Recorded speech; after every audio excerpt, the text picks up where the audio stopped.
nothing is better than home. Driving through nights I'm alone. Counting dicks in the moan.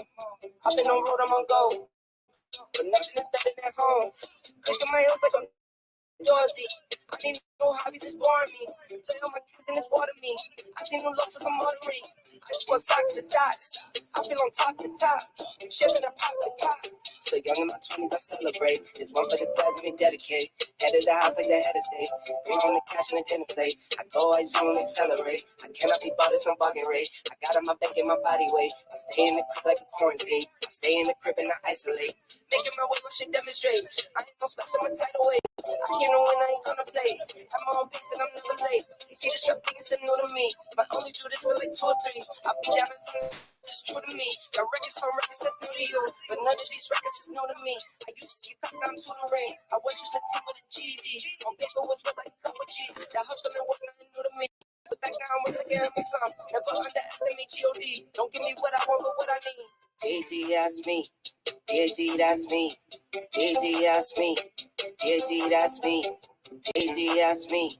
DD, that's me. DD, that's me. DD, that's me.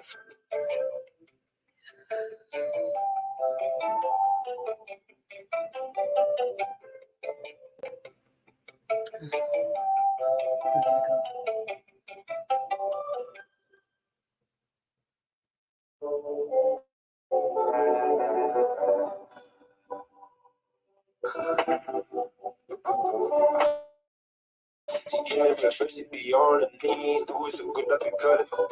The thing about her is all of the clean. She don't stop till she get what she need. Top of my honey, better be calm, so good funny.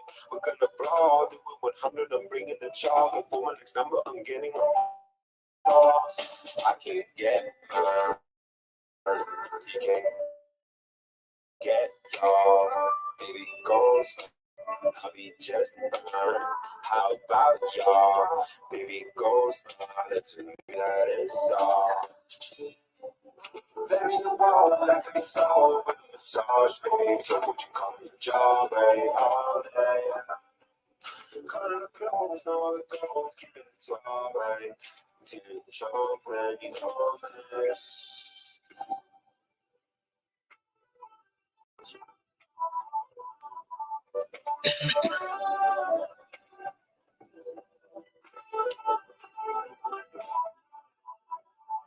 So generous, can't describe what I mean. Pinching myself, trying to prove that it's me. She's all the prettiest, the pretty for me. Keeping it private, the same. She's taking my tongue.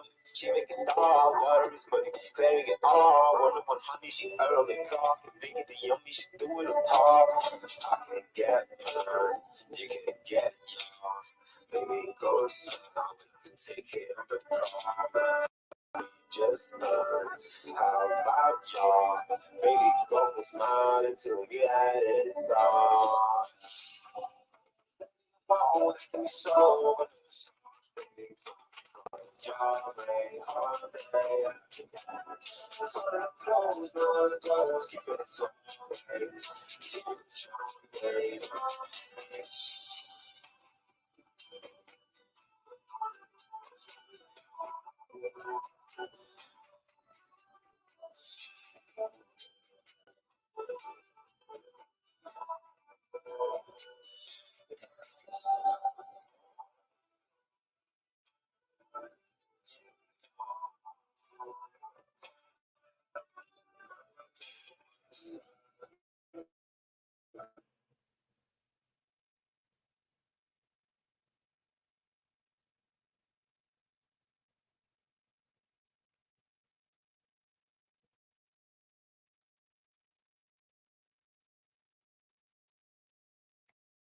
So my time is up. Please excuse me. But anyways, you know how it goes. I'm broke shit. I'm almost homeless. So you really shouldn't come after me because I ain't got shit. All right, let's start.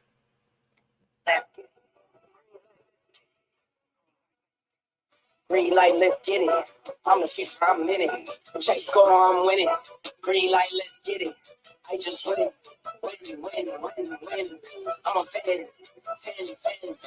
10. Hey, what's up? It's me again, as usual, Kisu, Schizo, whichever one you want to call me, or what some people call me. It is what it is.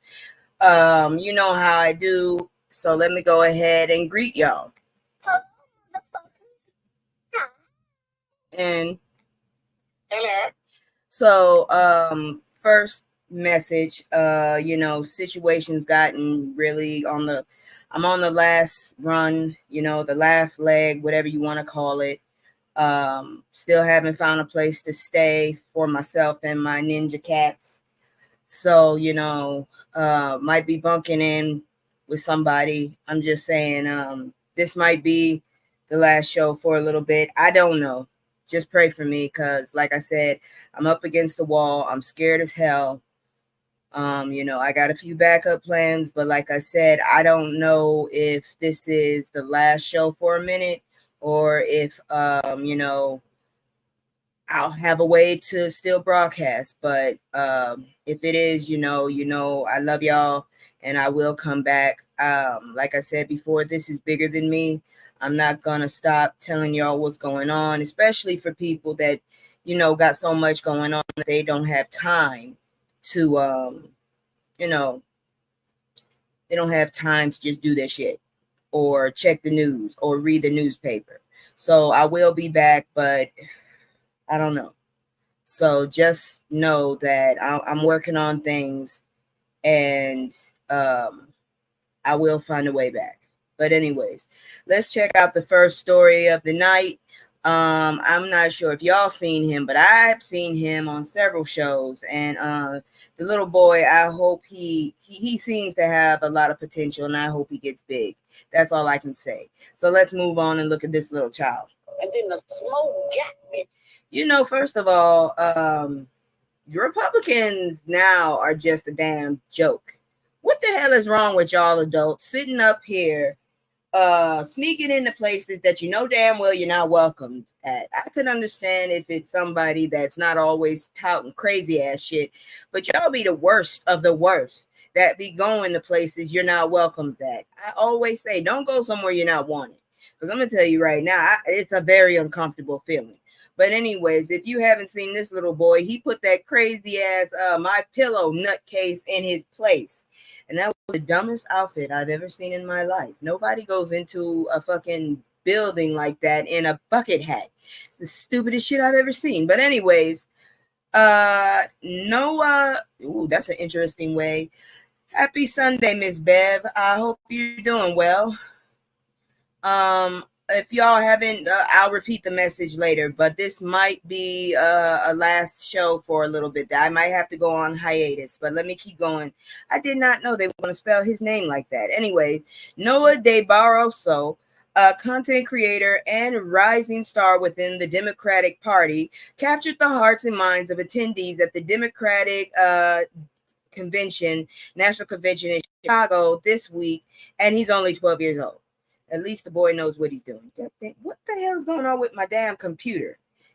Okay, you know what? I just don't do this to me because I ain't got time. You know what? I just don't want to deal with y'all doing this shit with me. God dang, I hate the root. Stop fucking around. Anyways, an influencer from Georgia with 69,400 followers on Twitter who discusses his political views and battles in misinformation. De Barroso is also the youngest person to attend the convention this year. I really hate this website sometimes. Oh, good grief.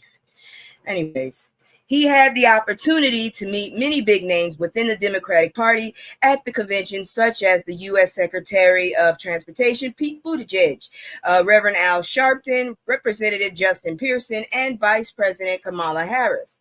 Most notably, he had a confrontation with Mike Lindell, the CEO of pillow manufacturing company My Pillow. Yeah, whatever you say.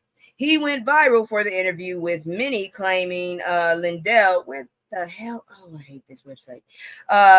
Was humiliated by De Barroso. Who checked him for spreading sourceless information about the big lie that the 2020 election was stolen from Donald Trump.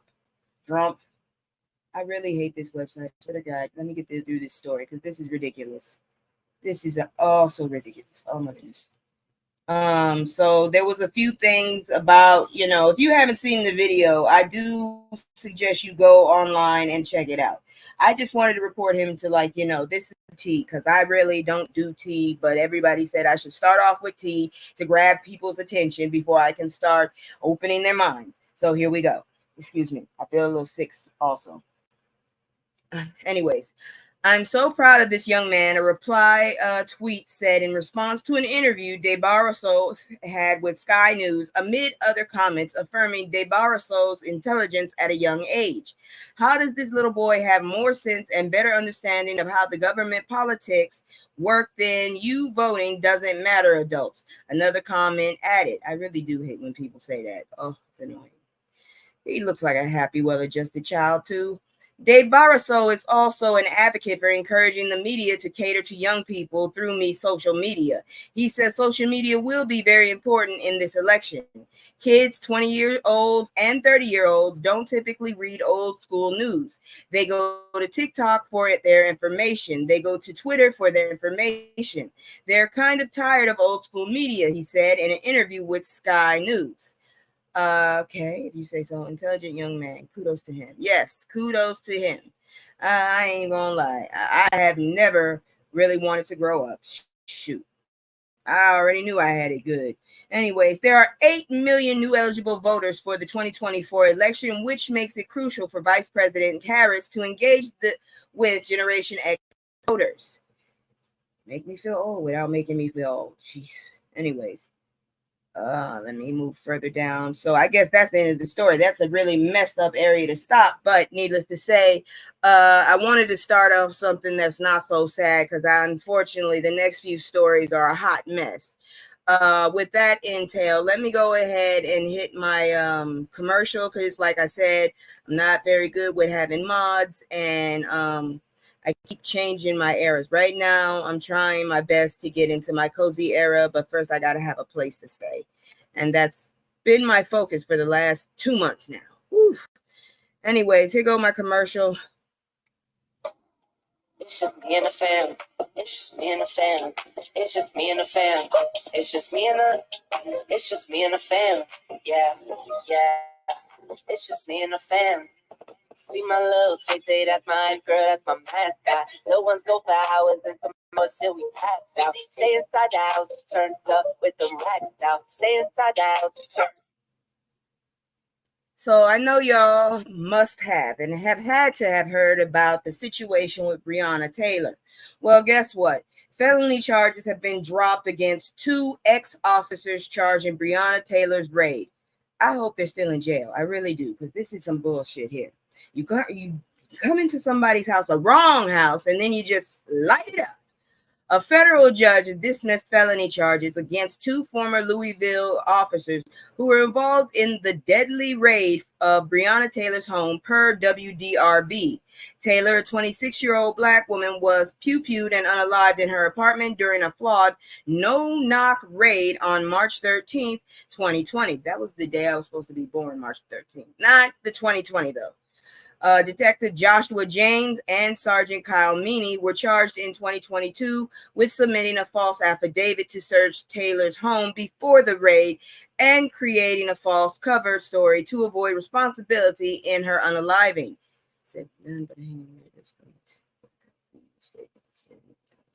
Thank you, girl. Thank you. Because believe me, there's times that I just sit here. I know I have to do stuff, but all I can do is be overcome by my thoughts. But no worries, because most of my stuff is packed. It's scary. Anyways, back to this. On Thursday, August 22nd, U.S. District Judge Charles Simpson ruled there were no link between the warrantless entry of Taylor's home and her unaliving. So we're going back to we're stupid then, huh? Because, I mean, seriously, what do you mean there's no link? Had they not barged into this woman's house while she was asleep and then pew-pewed her, she'd still be alive. You know, she didn't just fall unalive from that. And even if they didn't pew-pew her, they probably could have scared her to death. That's all I got to tell you. Boy. Woo-hoo. Simpson said the legal cause of Taylor's unaliving was her boyfriend Kenneth Walker's decision to open fire when officers burst into her home. Walker pew-pewed at officers believing they were intruders before police fired the lethal pew-pews that unalived Taylor. This damn thing right here is getting on my nerves, but needless to say, what kind of bullshit is this? If you didn't burst into his house, he wouldn't. Ooh, Lord, you didn't announce yourself, nothing. So you telling me that they get to get away with that? Please never go back into law enforcement, you assholes. Simpson dismissed the felony charges against James and Meany, meaning they will avoid the life sentences. Meany still faces one charge of false statement of federal investigators, which is punishable by up to 5 years. And 5 years, that's it. James could face 40 years if convicted on his remaining charges of 2 counts of falsification of Jones of records, considering conspiracy to falsify records and witness tampering. Former detective Brett Hankins and Kelly Goodlett are also facing federal charges in connection to Taylor's unaliving. Goodlett pled guilty and is awaiting sentencing. Following Thursday's ruling, Taylor's family released a statement saying they are planning to appeal. The family is obviously devastated. Taylor's family said, right now we are just processing as prosecutors flush out next steps. We've been told they plan to appeal, and so we will wait for the appeals process to play out. You know something, I don't know what it is with these crazy ass people in goddamn court now. They just don't give a shit. They just want to they're just basically planning shit by the way they feel they see fit. Fuck what the damn evidence is. Fuck actual common sense. I don't like melanated people, or I didn't like her boyfriend, or whatever the fuck you want to choose that makes you sleep at night. You basically chose to make the dumbest freaking comment and hope to hell that people were dumb enough to take it. How the hell did you say that the cause of her unaliving was her boyfriend because he took shots because your dumbasses burst into his home without announcing who the hell you were? Not to mention you didn't even have a warrant for it. So please miss me with the bullshit. Oh Lord. Let's move into the next shit, because I'm telling you, it'll give you a headache if you think about it too much. And then the smoke got me. Lawyers spar over alleged jury selection, racial bias in black defendant's death row case. What the hell did he do? Jesus. He is now on death row in North Carolina. Apparently they did, I'm so sick of these people. They done found so many different ways to piss you off and just loopholes, and they just don't give a shit. What happened to morals? What happened to goddamn self-respect? What happened to decency and human rights and shit? What happened to all of that, huh? Fuck that. You just don't like motherfuckers, so you gonna do whatever the hell you plan to do and destroy someone just because you just got a tick in your damn shoulder. Y'all get on my nerves. Lawyers for a black defendant challenging his 2009 death sentence argued Wednesday that North Carolina's documented history of racial discrimination and perceived implicit bias in jury selection supports his claim that he should be resentenced to life in prison. If that were to happen in the case of Hassan Bakote, who was sentenced to death for 10 white and 2 black jurors for what the hell? Why is that? So you couldn't find no Asian people, you couldn't find no Latinos, Latinas, you couldn't find no Middle Easterns, you couldn't find no goddamn Australian motherfuckers.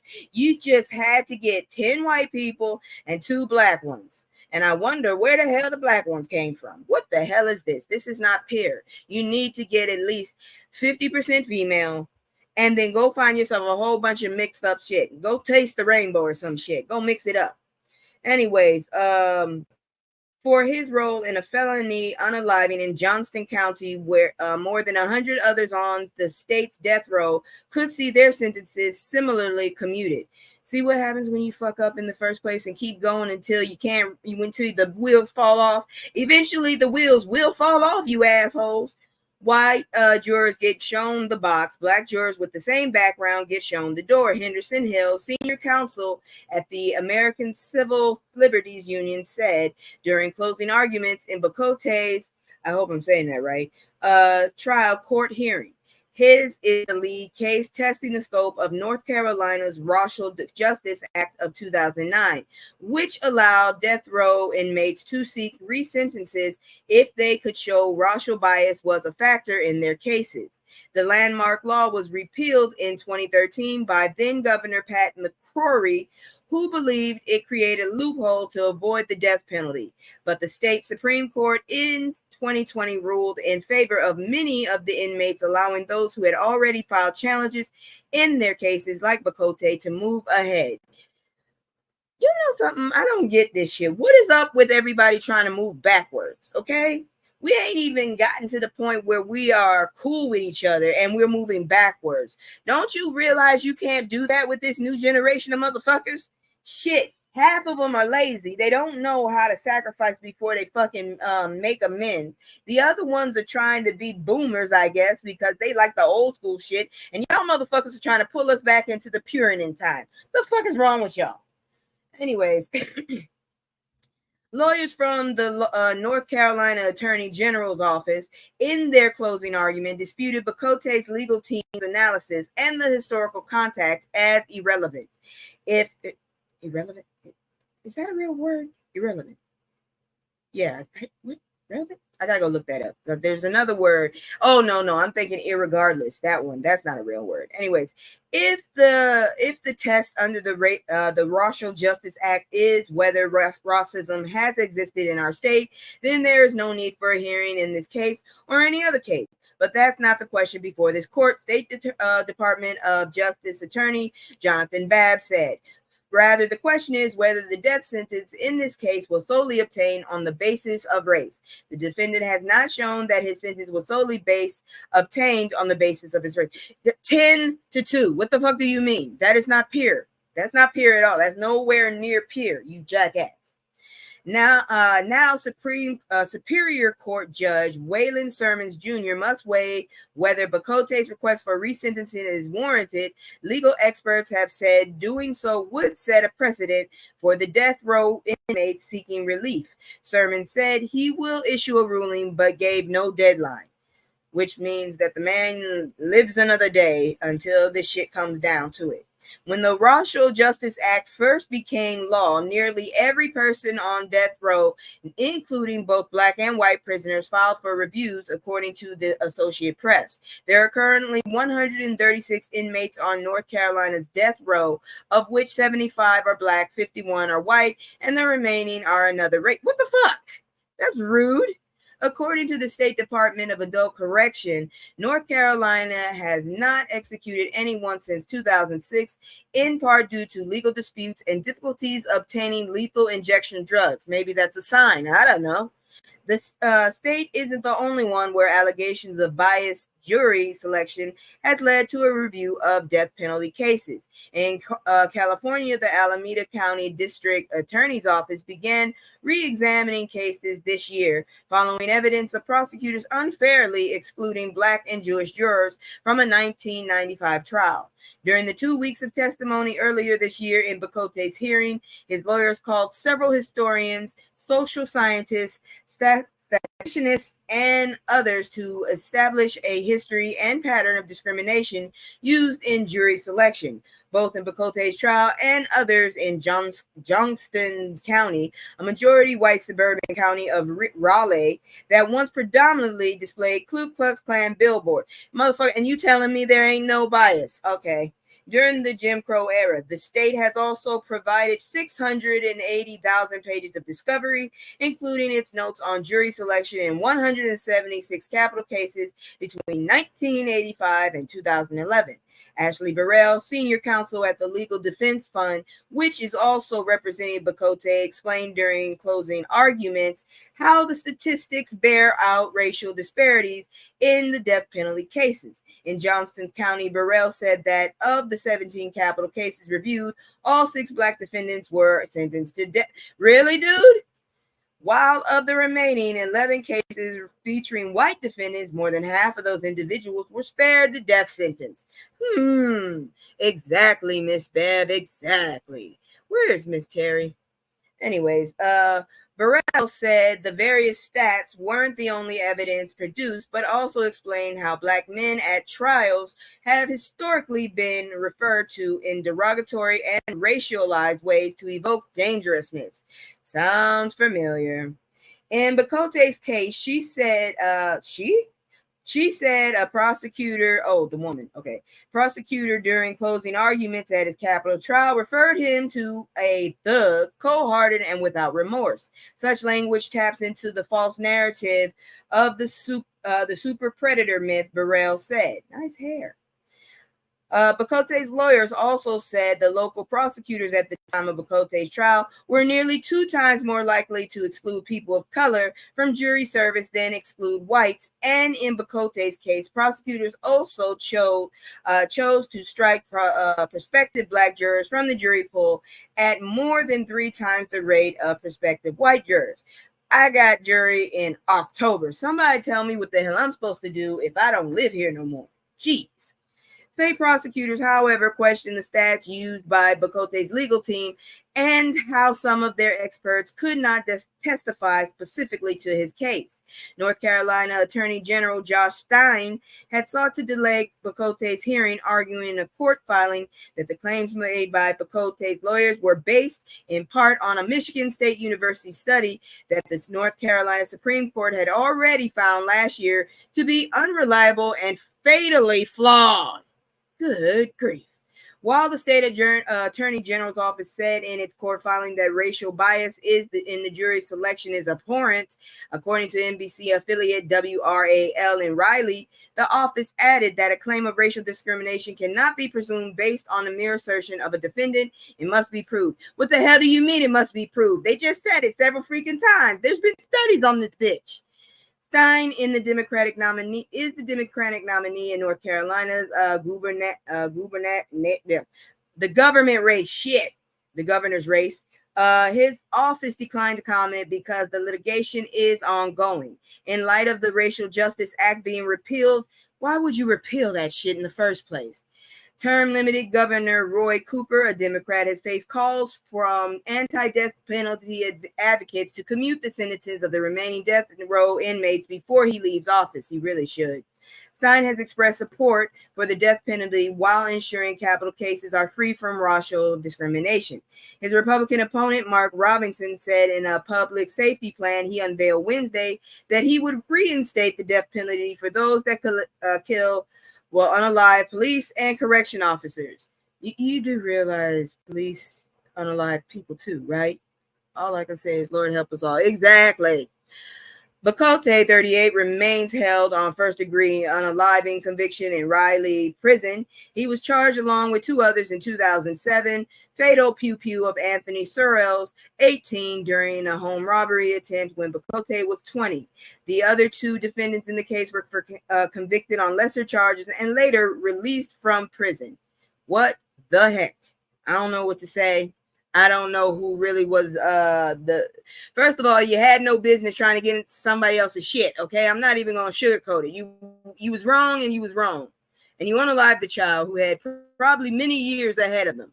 That's all I can say. But at the same time, you still should have the right to peers. And if you like living in prison for the rest of your life, well, shit, go for it. Because there are worse things than death sometimes. That's all I got to say about that.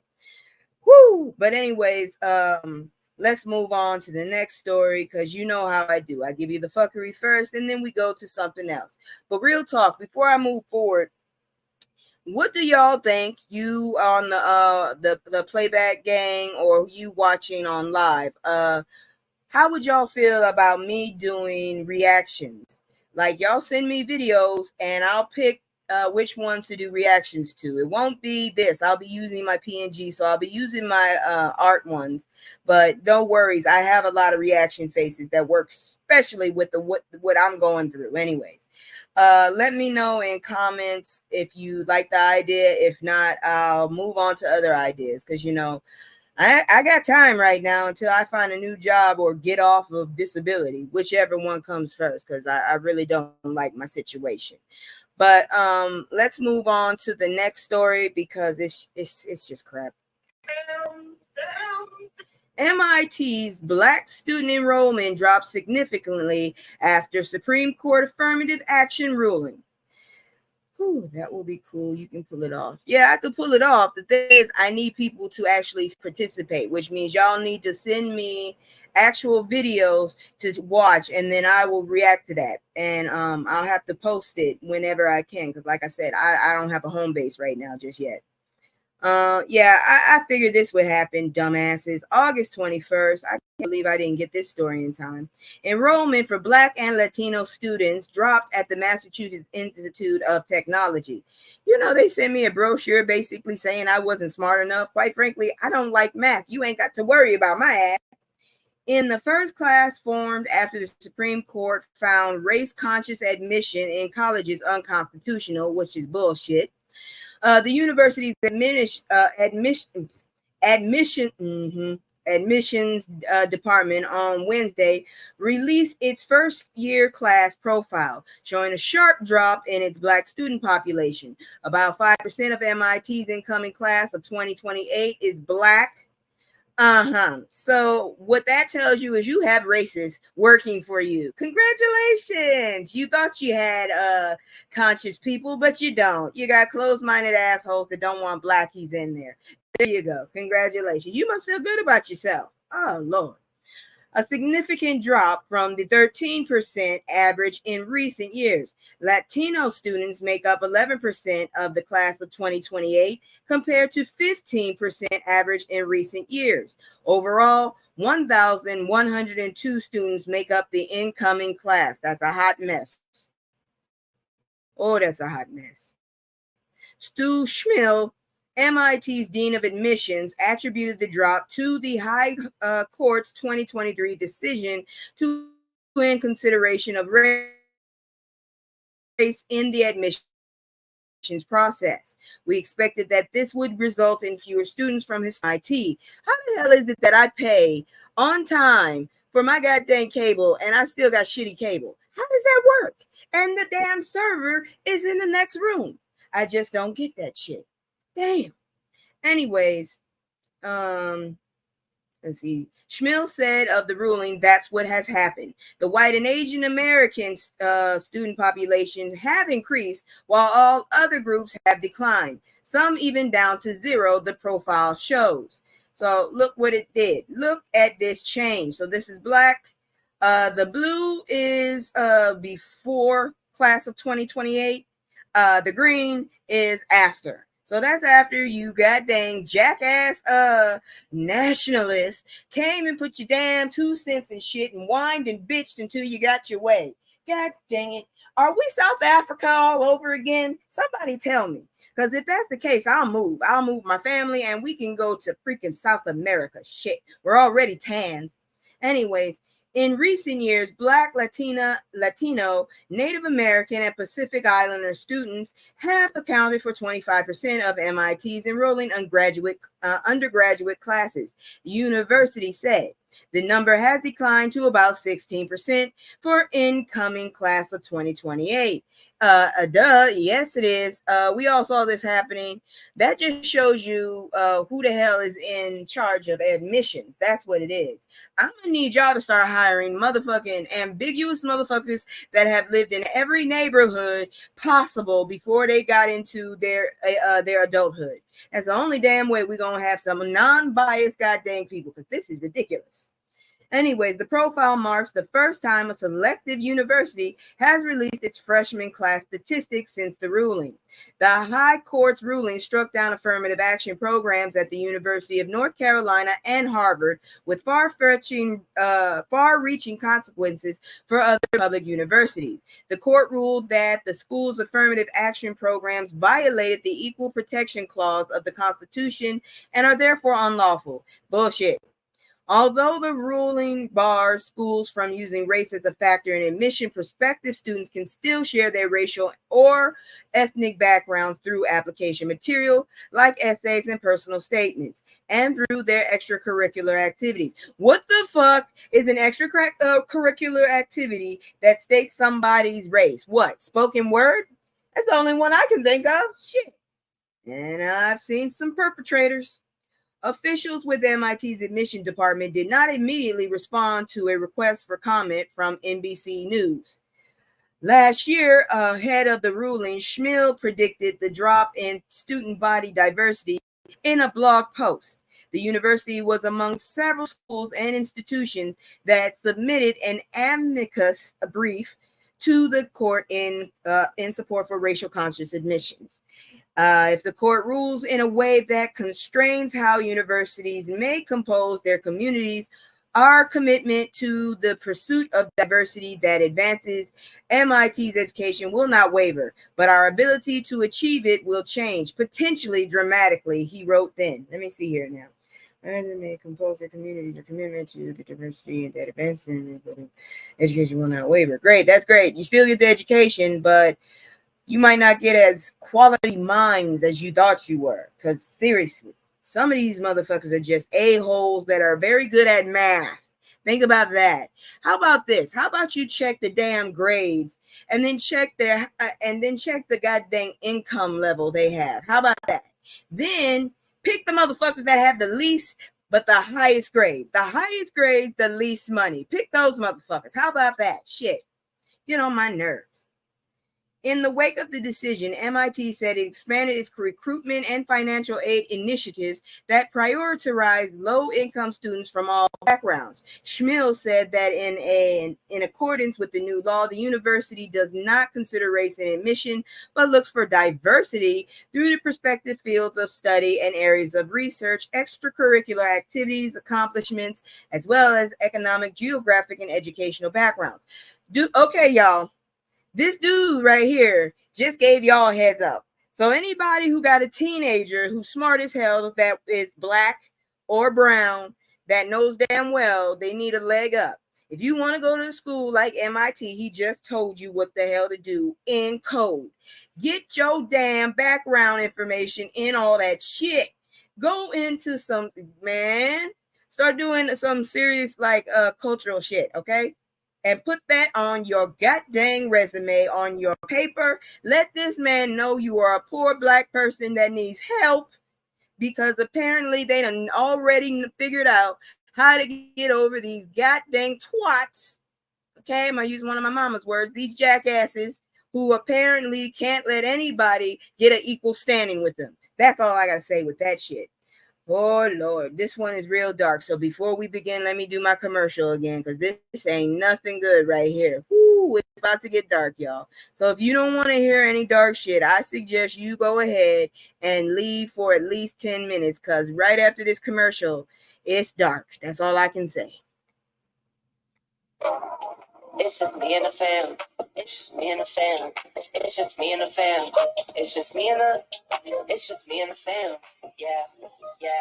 It's just me and the fam.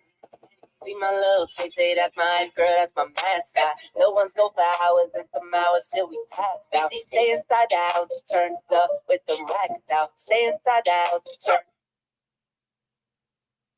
All right, y'all. So, teen pew-pewed and unalived by relative over video game smack talk, police report. What the hell is wrong with y'all? It's bad enough we walking around with a target on our back damn near every damn day. Now here y'all go eliminating the numbers because of a game?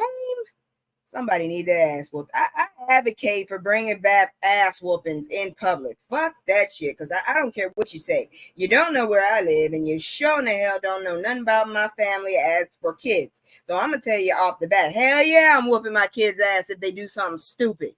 Shit. Spare the rod, spoil the child. Fuck you. I've seen badass kids, god dang it. I was someone who got my ass whooped, all right? That's why I don't wear belts. But I do not plan to beat their ass like they stole something. But at the same time, I ain't letting them go like that. What the fuck? Over a video game. That's called you ain't got restraint. So, Lord have mercy. This is a mess. A 16-year-old Texas teen was allegedly pew-pewed and unalived by a relative over video game smack talk. Oh, Lord have mercy. Just wait until you hear how old the other person was. Tavion Swindle, 16, unalived after he was pew-pewed in the chest by a 35-year-old man in Crowley, Texas, according to police. Oh my God, I know where that is. Them people ain't that damn smart. The suspected pew pew was identified as Devine Jones, 35, who is currently in custody. Is he? Let me just ask: is he slow? Is he like, age retarded? And I'm not saying retarded as in someone as a derogatory term. I'm actually using it in the medical term. Has this dude literally lost some of his brain cells? You are 35 years old. It is not that deep. I'm telling you right now. I made it a deal when I got into high school that I would never get in a fight with someone younger than me, especially very younger than me. Okay, I'll shake the shit out of you, but I won't fight you. That's all I'm saying. And here you got a 35-year-old grown ass man gonna sit up there. And what the hell is wrong with you, Nino Brown? Shit. According to an arrest affidavit obtained by CBS News Texas, Jones opened fire as the two were smack talking during gameplay. During the gameplay, words were exchanged commonly associated with smack talking. Jones then pulled out a force multiplier and placed it against Tavion's chest, and the firearm discharged, striking Tavion in the chest, the arrest affidavit states. Why did you have it with you? Why were you with a 16-year-old playing a video game in the first damn place? Go get yourself some friends your age. Oh, there's so many red flags here. There's so many things wrong with this situation. What the hell is wrong with y'all goddamn middle-aged men playing video games with little boys and then getting, man, just turn it off. I'm telling you right now, I ain't got time to be fighting with a kid. That's why I don't deal with him. I got a badass 6-year-old niece. I don't go near her. Because I know damn well I want to whoop her little ass, but they're raising her to be an asshole. They told me that themselves. So I don't want shit to do with that, okay? If I can't put hands on you, I want nothing to do with it. And when I put hands on you, I'm talking about a belt. I'm going to whoop your ass, god dang it. Shit. I am not going to pew-pew you. It ain't that serious. Shit. Oh, good grief. I don't understand this one. Tavion's mother said Jones is related to her son. She also said Jones called 911 after the pew-pew. Based off of what we know at this point in time and what the family told us, it doesn't really fit the sort of pattern that we consistently see. Michelle Morgan, Executive Vice President and Director of Family Justice Center with One Safe Place, a crime prevention agency, said in a statement. From a crime prevention standpoint, we have this tragic unaliving of a 16-year-old that could have been preventable, she added. It looks like the family didn't manage a conflict and it was over a video game. I would also assume it was violent in nature, which is another factor. It probably was a basketball or football game. I don't know what the hell you talking. Most people don't really smack talk unless it's that or if they played something of duty, whatever, that shooting game shit. I don't play games. I watch people play games. I like to watch them play shit. Anyways, it's dumb. Tavion played football and attended Southwest High School in Fort Worth. That's near Dallas. The school's principal sent out a letter in the wake of Tavion's unaliving saying counselors would be available for grieving students and staff. Can we take a moment here and really think about this? First of all, ma'am, it sounds like you weren't related to that 35-year-old man. So my question is, why was a 35-year-old playing video games with a 16-year-old? Where are his friends? Was he babysitting? And why is he babysitting a 16-year-old? Why the hell does he have a force multiplier? There's so many questions for this situation. I just really want to know, what the fuck is this fuckery? It's fuckery. That's what it is. That's all I can say. Whew. But anyways, the fuckery doesn't stop because this one right here is bullshit too. So let's go check it. Oh my goodness. Black man fired from job after calling 911 to report his child missing. Okay, if the child is really missing, why would you fire him? Oh, Lord. An Arizona man who called 911 to report that his child was missing was fired from his job after he was detained by responding officers, Fox 10 reports. 52-year-old Darnay Cockrell told 911, that's a horrible name, 911 dispatchers on August 6th that his 4-year-old daughter has been kidnapped by her mother at his apartment in Mesa, Arizona. Give me a second here. I'm trying to figure out what's going on here. My phone buzzed twice. Anyways, my baby mama had came over the night before and hadn't seen her. Wow, she's an addict, and I've been taking care of the baby for a while, Cockrell said. Can we first check y'all intelligence level? And this is a 52-year-old with a 4-year-old. Wow. An officer met Cockrell outside of his apartment, according to audio from body camera footage obtained by Fox 10. Cockrell told the officer that his daughter had been taken. The officer told Cockrell to relax and ordered him to sit and said police had located the child. The father declined to sit and said he had bad knees per the audio. I don't feel I should be getting on the ground when I'm the parent that's calling and my kid has been taken. Why didn't you just say that your knees weren't good? God dang it. You know these bastards are looking for a reason. Anyways, the father declined to sit. No, wait, I missed something. Another officer arrived at the scene and attempted to force him to the ground. Why are y'all trying to force this man to the ground? I don't understand that shit. They tried to force me down, but the way it was looking, if I fall, I'm going to hit my face. So I bent forward and put my knees down. Then he jumped on my back and handcuffed me, Cockrell said. Bystander footage shows Cockrell yelling in protest as officers handcuffed him. In a statement, the Mesa Police Department said officers handcuffed Cockrell after he displayed a high level of emotion. His kid is missing. What do you expect?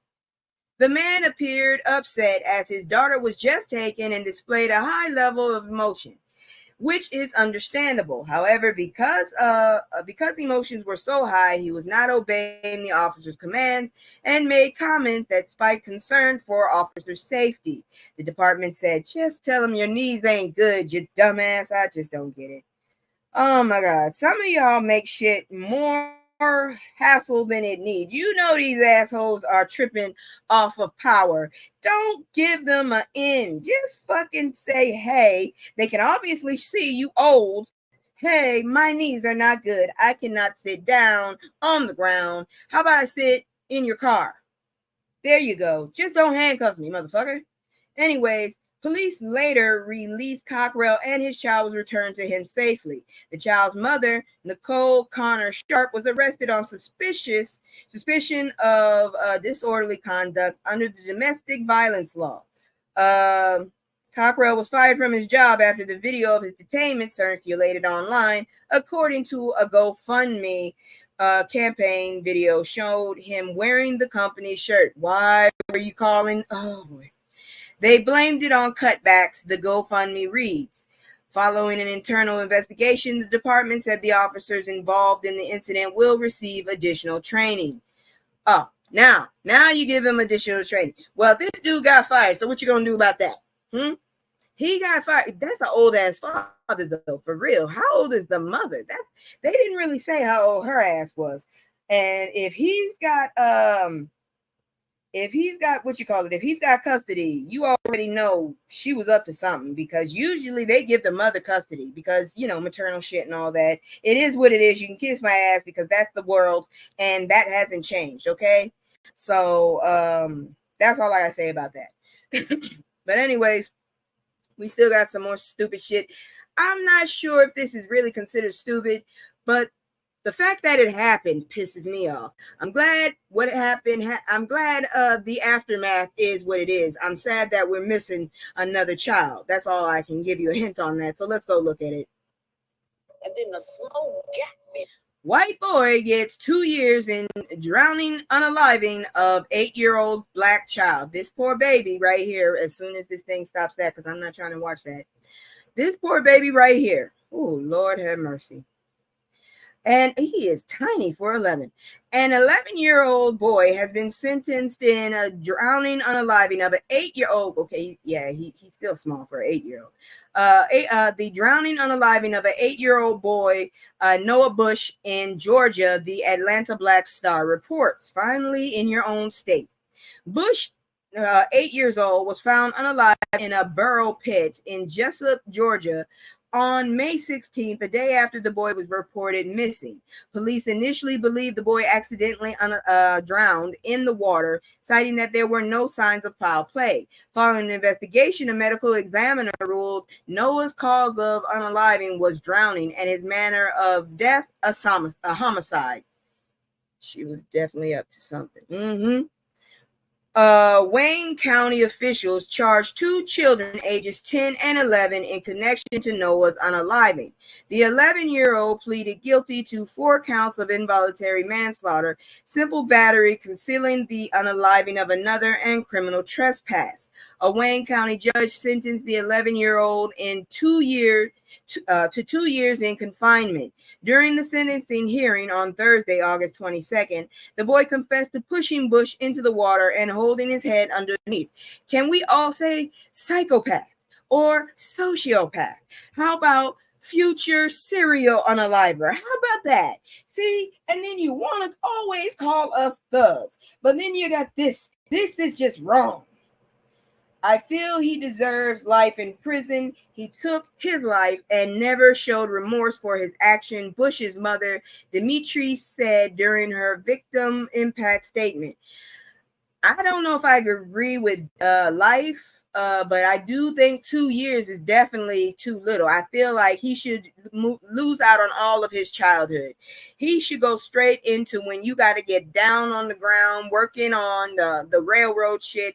All it is work and home. That's what he should lose, because he took all of that and then some from that child. But then again, he is still a child, but I still don't think it's right. I fucking don't. What the hell is wrong? Let's also charge the parents for raising a sociopath, please. Crazy ass people. Anyways, let's look at this further. Even though he knows right from wrong, even though he lied to keep himself out of trouble because he knew what he did was wrong, he's treated as a victim when my son, who's unalive. Second hearing will be held to determine damages owed to the Bush's family. 35-year-old Natalie Hardison, the mother of one of the 2 children, was also arrested on charges of providing false statement, probation violation, and mandatory education for children between 6 and 16. Last month, the 10-year-old boy was sentenced to 2 years in detention center for his involvement in Bush's drowning. 2 damn boys, and all they get is 2 years for taking a whole life. How does that seem fair? It don't. Send their asses to jail until they're 30. How about that? That way they lose out on their childhood and they lose out on their young adulthood, because that little boy ain't never gonna have none of that. That little boy is not gonna have none of that. Which reminds me also, I think I want to do a new section called "You Deserve It" or "Good for You." What do y'all think? You deserve it or good for you? Because I seriously am liking some of this consequence stories. That kind of brings me up. Maybe it's sadistic of me, but I have a thing with me when it comes to fairness and justice. It's just the way I am. So let's check this one out here. Emotional content. Derek Chauvin transferred to new prison following somebody went for him again. I don't get it. I don't think this is the first time. I think they went for him before. Lord, he is an ugly man too. You are not handsome, not one bit, sir. You just You just look like You just You're the human platypus, in my opinion, right now. That's what you are. Ugh. Anyways, Derek Chauvin, the former Minneapolis police officer convicted of unaliving George Floyd in May 2020, has been transferred to a new federal prison. On Tuesday, August 20th, Chauvin was transferred to Federal Correction Institute, Big Spring in Texas, a spokesperson on the Federal Bureau of Prisons told People. The move comes after Chauvin survived a November 23 by another inmate at the Federal Correctional Institution in Tucson, Arizona. Suspected attacker John Tursak has been accused of Chauvin 22 times with an improvised knife. Tursak allegedly told investigators that he attacked Chauvin on a Black Friday as a symbolic connection to the Black Lives Matter movement and the Mexican mafia gang's Black Hand symbol. He is facing several federal charges, including attempted unaliving, assault with an intent to commit unaliving, assault with a dangerous weapon, and assault resulting in serious bodily injury. I have no comments. On May 25th, 2020, Chauvin pinned his knee to Floyd's neck for roughly 9 minutes, unaliving the 46-year-old Black man, and that's why I have no comments. Chauvin was sentenced in 2021 to 22.5 years in state prison on charges of unaliving and manslaughter in connection to Floyd's unaliving. He also pleaded guilty to violating Floyd's civil rights and was sentenced to 21 years in federal prison. The former officer is serving the sentences concurrently. Jackasses. You do realize what that means. He's supposed to do about 40. 43, 44.5, somewhere around that area, but he's doing only 20. You motherfuckers. You ain't right. That's why everybody keep taking, man, do it right and give him 40. Then they'll stop taking, aims at him. That'll happen. I promise you. That's what will happen if y'all stop that. That's all I'm going to say. But anyways, we still got a little bit more. Y'all, Lord have mercy. Y'all remember Jackass I reported on last week, who already was in trouble for, dressing up that poor girl and handcuffing her because she was sleepy? Well, they're going to put a lawsuit on his ass. That's basically what it is. Let's check this out. And then the smoke got me. Judge faces lawsuit after handcuffing teen who fell asleep in courtroom. Good for you, jackass. A Michigan judge is facing a lawsuit after he ordered a teenager to wear handcuffs and a jail uniform for falling asleep in his court during a field trip, per NBC News. On Wednesday, August 21st, a lawsuit was filed on behalf of the 15-year-old girl who was visiting Detroit's 36th District Court with Greening of Detroit, an environmental nonprofit earlier this month, when Judge Kenneth King ordered her to put on a jail jumpsuit and handcuffs. Could somebody tell me around when do you assholes in government and justice start to get high off your own shit? That's all I want to know, because I see there's a trend. Y'all get this holier than thou, I can't be touched, you can't say shit about me, my shit don't sink attitude. What's up with that, please? Could you tell me, please?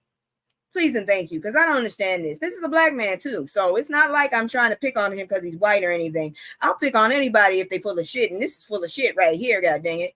The lawsuit accuses King of malicious prosecution, false arrest, and false imprisonment, among other allegations. Can a judge even imprison a child? I just want to know, do they have the power to arrest someone? This is a very troubling case, James Harrington, one of the lawyers who filed the suit, said in a statement. We had a member of our bench denigrate, humiliate, intimidate, and essentially incarcerate. Who the hell are you, Jesse Jackson? A 15-year-old child. During the courtroom field trip, the 15-year-old teen unintentionally expressed her disinterest in the proceedings by nodding off. Yeah, he does. He deserves a punch in the face. Real talk. He really needs that too. The teen describing her. Okay, so nodding off. The lawsuit states King then publicly berated and humiliated the teen, describing her as a juvenile delinquent, according to the suit. The teen apologized before falling asleep again. The suit states King told her to use the bathroom because of what he had in store for her. When the girl returned to the courtroom, she was ordered to put on a jail uniform and handcuffs and then taken to a holding cell. Okay, you know what? I was in the military. I went through boot camp, and we had to go to classes. Those were some boring ass classes, but we had to stay awake. And if you didn't stay awake, you know what happens? You got told to stand up. That's it. You got warned once. You got warned twice. After that, you were told to stand the fuck up. Now, that's the military. How the hell are you a judge and able to put this girl in this situation? What kind of shit is that? Because they think they're above the law. Yeah, they do. The teenager's mom said her daughter was tired during the field trip because her family had been jumping between housing. I told y'all, the child is homeless. Following an investigation, King was removed from his docket. Court officials also said King would have to undergo mandatory training. The lawsuit seeks compensation for mental anguish, humiliation, and medical treatment. I do believe she has agoraphobia now. Thank you, sir. You just fucked up your own damn people. It hurts even worse when it's your own fucking people. It really does. But anyways, I'm not sure if this next story is good, admirable, or you shouldn't have started it in the first damn place. But before I do that, let me go ahead and do my commercial one more time. Like I said, I don't know. My mods have lives. I'm not going to really put anything on them because I'm not even big enough to pay them. So you know what it is. So let me go ahead and do my commercial. And as always, if you like what I'm doing or if you have some suggestions and you come at me the right way, I actually will listen to a suggestion. Please don't come at me trying to insult me or be a troll because I really ain't got time for that. And I'm not going to pay you any breath. So if you have suggestions that you would like me to maybe incorporate so I could improve and maybe grow, let me know. If you like what I'm doing, hit the like and maybe even subscribe. Maybe later when I actually find a stable setting, I'll be able to do more material and get out maybe some merch. But for right now, a subscribe or a like would really be the best for me. Thank you. Here we go with the next commercial. How the hell am I still muted and people can hear me? It's me and the fam. It's just me and the fam. It's just me and the fam. It's just me and the. It's just me and the fam. Yeah, yeah. It's just me and the fam. See my little tape, say that's my girl, that's my mascot. Little ones go for hours and some hours till we pass out. Stay inside the house, turned up with the racks out. Stay inside the house, Remember when I told you that it hurts worse when it's your own people doing it against your own people? Well, here we go again. Former Memphis police officer changes plea to guilty in Tyree Nichols beating unaliving. When I say this, I mean all police officers need to be vetted. I don't mean the melanated deficient ones. I don't mean just the Asian ones. I mean every single one of these crazy motherfuckers who are given power over someone else needs to be vetted. They need to ass vetted because this shit ain't right. So this was reported 2 days ago. Second former Memphis police officer they said changed, but it's charged. Oh, yeah, he changed his plea. Sorry. Changed his plea to guilty on Friday in connection to alleged civil rights violations that ended in the beating unaliving of Tyree Nichols. Change of plea for former officer Emmett Martin was entered in the courtroom of U.S. District Judge Mark Norris in Memphis, with prosecutors saying they'll ask for a 40-year sentence. Okay, so you gave him 40 years, but Chauvin gets 22 consecutively. I'm sorry, concurrently. What the fuck? The former police officer pleaded guilty to using excessive force and witness tampering. Back in November, another former Memphis officer, Desmond Mill Jr., changed his plea to guilty to federal charges of excessive force and obstruction of justice. What's this? Oh, okay. The defendants agreed to cooperate with prosecutors and face up to 15 years behind bars. It was good to finally hear him admit the guilt, the victim's mother, Rovon Wells, told reporters outside court. For them to plead guilty is something. I feel like we're going the right direction, accepting responsibility. The grieving mother said she recently found an old text message, the last one she ever exchanged with Nichols. She had asked him to bring home some red licorice, and her son dutifully said yes. Oh, I love red licorice. This is very difficult. I have 4 children. One of my kids is gone now because of the Memphis Police Department. Wells said, Tyree was just coming home. He was minding his own business and he was just coming home. You look like the devil, sir. You really do. Disgusting. The 29-year-old Nichols unalived in the hospital several days following a traffic stop on January 7, 2023. Several Memphis police officers were recorded on cameras kicking, punching, and hitting him with a baton. Martin's defense lawyer, Stephen Ross Johnson, said his client is accepting responsibility for his actions. What do you want, a cookie? You shouldn't have done it in the first place. Emmett Martin was driven by anger when on January 7th of 2023, he admits he had violated Mr. Nichols' civil rights and used excessive force. Johnson said he was driven by fear when he later attempted to cover that up. Fear of consequences of what he had done, which you should have never done in the first place. The other officers, to Darius Bean, who named you? Demetrius Haley and Justin Smith have pleaded not guilty to federal and state charges connected to Nichols, who was black. All 5 officers who are also black were put on administrative leave before they were eventually fired. You should have been fired and arrested, all of y'all. I don't give a damn what race you are. You sat up there and unalived someone because you got high on your own shit. The dominoes are starting to fall. Family lawyer Ben Crump, of course, said, we expect other officers to also do the same. The unaliving of Nichols was among several deadly confrontations in the early 2020s that shine new light on police use of force against black people. His name is often mentioned in the same breath as George Floyd, Breonna Taylor, and Dante Wright. Officers reportedly pulled over Nichols for reckless driving, but Memphis police later said there was no evidence to support a stop. Nichols fled on foot, and then officers caught up with him. It's like a cat chasing a mouse, and y'all are disgusting for it. The young man was just a block away from where his mother and stepfather lived. He was kicked in the head and beaten with batons as he called out for his mother, video showed. Despite extensive video, Crump said he's never confident there will be convictions against police. You know, this is not something we ever take for granted, that police officers will be held accountable and sentenced to real prison time for unaliving black people in America, he said. Normally, we see a slap on the wrist. The former officer is scheduled to be sentenced on December 5th. Will somebody please get these other assholes, please? Because this is ridiculous. All of y'all need to be going to jail. All of y'all.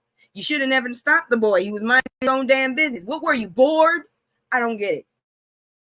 I just don't get it. They get on my damn nerves every time they do this shit. I just don't get it. But anyways, you know, oh god dang it, this internet. Anyways, you know how I do. Exactly. They should be. Exactly. That's what I'm saying. I'm so sick and tired of this shit. And the first thing they want to think is it's a race thing. No, it's not really a race thing. It's a lot of black people getting pew-pewed, but it's not all black cops. It's not all white cops. Some of these assholes are black cops too. Let me just point it out and say it once again. I don't know about all of them, but most of the police force is a fucking gang, okay? That's a brotherhood. They're gonna they do initiations and they use innocent people, okay? Think about that. Anyways, it's an educational moment again, and you know how I am. So let me go ahead and start the little commercial for it, and y'all check it out. This is very interesting. I didn't know about this. Yo, there's so many, hey, there's so many, yo, so many, yo, there's so many lies. Look in my eyes, they know I'm the truth. Knocking them down every time I step in the booth. We ain't got a lie, they know we the vibe, we live in the proof. Young conscious, shoot my life a movie, I live in a spook. Ain't no sticking around, I'm on the move, I'm checking the deuce. Yeah, it's only us two, so you know we copping that coke. We on the roof, smoking dope, look at the view. We used to chill on the stove, now we out here breaking the news. And that shit. All right, y'all. So 60 years after Democrats denied Fannie Lou Hammer or I don't know, convention seat, Harris is set to make history. We have come a long way, and then not very long away. So this is the woman right here. I would love to play it for you, but unfortunately, I don't know how to get this thing to sound. Every time I play something, nobody ever hears it. But Fannie Lou testified about black voter repression in Mississippi in 1964. So this is reported. God, I wish I could play it. Well, tell me, can you hear it?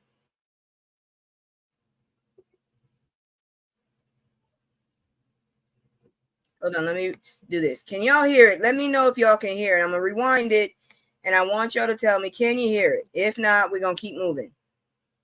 Because this will save me a reading.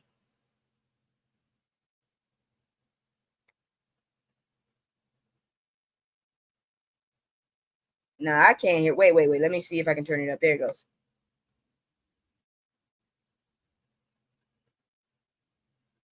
Can you hear it?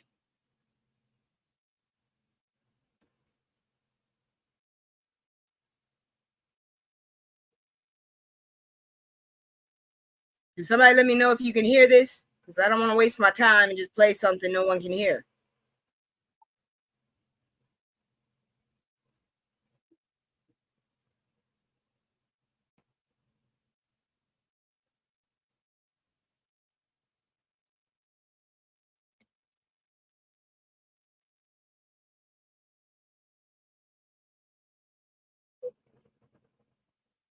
She's talking about Inanola, if y'all can't hear it. Oh, God, I hope y'all can hear it because nobody's told me if they can hear this.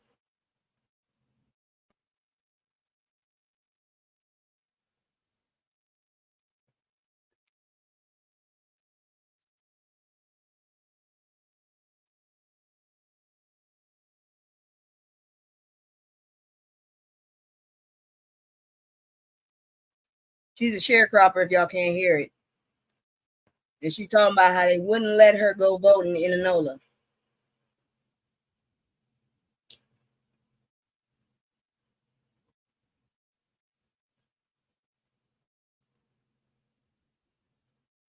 Okay, thank you for telling me. All right, so this basically is the woman. Thank you for telling me you couldn't hear it because I really didn't want to sit here and play it the whole time.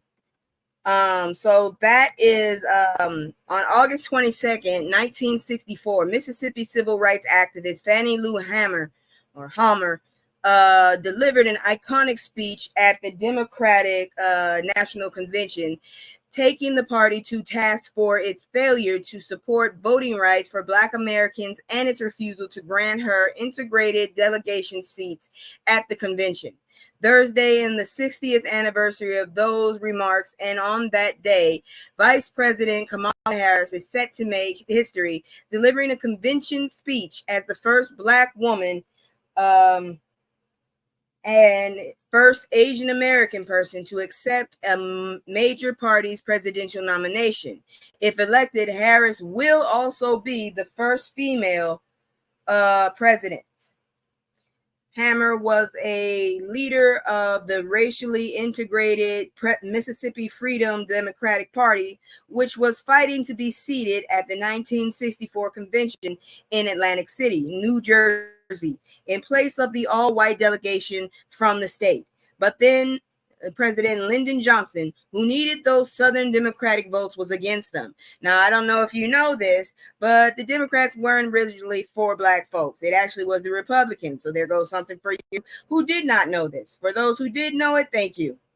The Credentials Committee offered the party two seats at the convention as a compromise. But Hubert Humphrey, who was trying to get the vice presidential nomination, said Johnson would not let Hammer get one of those spots. The president had said he will not let the illiterate woman speak on the floor of the Democratic convention, Humphrey said. She didn't look like that to me. Okay, let's see. The president has said he will not let. Okay, I said that. Johnson even called a news conference to try to divert network coverage away from Hammer's remarks. The plan backfired. TV networks later aired her testimony in full in the coveted primetime hours. Hammer's vivid testimony about fighting for the right to vote included sharing the physical violence she and others had faced in the battle. She talked about being locked up by white law enforcement officers after she had attended a voter registration workshop and how they had ordered other Black prisoners to beat her. What the fuck? All of this is on account of we want to register to become first-class citizens, Hammer said in her speech. And if the Freedom Democratic Party is not seated now, I question America. Is this America, the land of the free and home of the brave, where we have to sleep with our telephones off the hooks because our lives have been threatened daily because we want to live as decent human beings in America? All I can tell you about that is my mom lived near Inonola, and I stay with my grandma near Inonola. I know exactly where she's talking about, and that's terrifying. The historic nature of Harris's candidacy and the civil rights leaders who helped pave the way for her to stand on stage Thursday is on the minds of attendees at the convention in Chicago this week, some of whom were here 8 years ago celebrating the history-making candidacy of Hillary Clinton. Wendell Pierce, an actor well known for his roles on The Wire and Trim, is at the convention this week and raises money for the campaign. He said Hammer and the 60th anniversary of her speech was at the front of his mind this week. Okay, you know what? I have a toy gun and I will shoot you if I see you running around in my boxes. What are you doing up there? You know you ain't supposed to be up there. I will shoot you. Now we are going to nominate a black woman to this party and change American politics forever.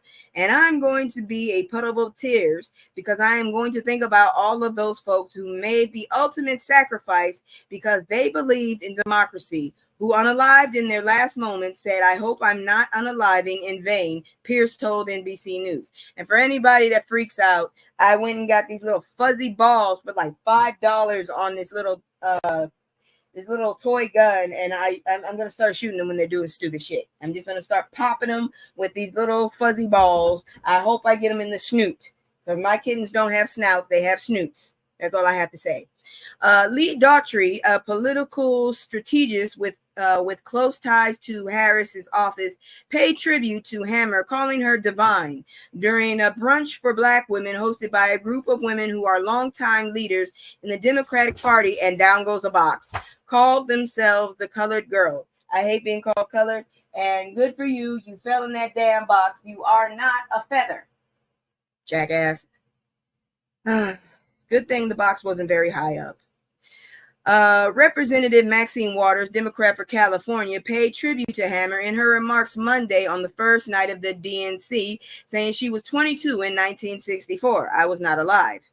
She didn't get the outcome she was hoping for in Atlantic City, but you can bet that when the official Mississippi delegation was seated at the convention for 4 years later, Fannie Lou Hammer was sitting there with them. Waters said, adding here, we are 60 years later at the DNC with Kamala Harris as our party's nominee. An interview with MSNBC on Monday night, DNC committee chair Jamie Harrison invoked the contribution of Black Americans in getting to this moment, mentioning Hammer, Frederick Douglass, the slaves who built the U.S. Capitol, and Supreme Court Justice Ketanji Brown Jackson. This is more than just beating down Donald Trump. This is addressing Fannie Lou Hammer, who 60 years ago testified to the DNC Credential Committee because she couldn't be a part of the Mississippi delegation. It was an all-white delegation, and she said she's sick and tired of being sick and tired. Don't we all? Yes, girl, laugh your behind off because that damn kitten has no business being up there. I have packing boxes at the top that are empty, and this little bastard thought she was Indiana Jones and hopped into the damn box and thought she was light as a feather, and obviously she did not get it. God dang it, you ain't Muhammad Ali. She does not float like a butterfly, I promise you that. Anyway, she went down like a bobsledder. Where was I? All right. This is addressing Fannie Lou, who 60 years ago testified to the DNC credentials. Okay, I read that. She was sick and tired of being sick and tired. We are sick and tired of being sick and tired of people coming after our freedom and coming after our rights. Say it again.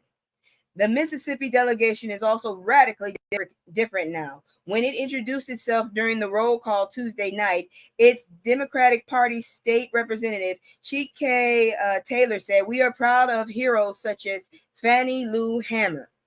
About damn time. God dang it. And it's, my god dang ninja cat. She done sat her ass up here in shame. Shame on you. Walk in shame. Fell your ass down. Was it you? Oh, hell, both of them here. I don't know which one it is because one of them got shame and the other one don't give a damn. She gonna do it again and knock herself silly. So I really don't know which one it is. Whatever. But in nicer news and more news to be proud of being black, hopefully this website don't mess me up. Because I don't know why it's still loading. I loaded this page around 2 o'clock today, and it is 7 right now. So I don't understand that. But anyways, let's look at this. Emotional content. So the best and blackest moments from the DNC. I'm not sure if that's a good thing or a bad thing. And I didn't have it last time, but this was reported last Tuesday. So there probably were even more black moments. I ain't going to stay on it. The DNC kicked off in Chicago on Monday, August 19th at United Center and was quite the celebration. President Joe Biden gave the final address of the night, which was full of resilience and reassurance that Vice President Kamala Harris is going to be our next president of the United States.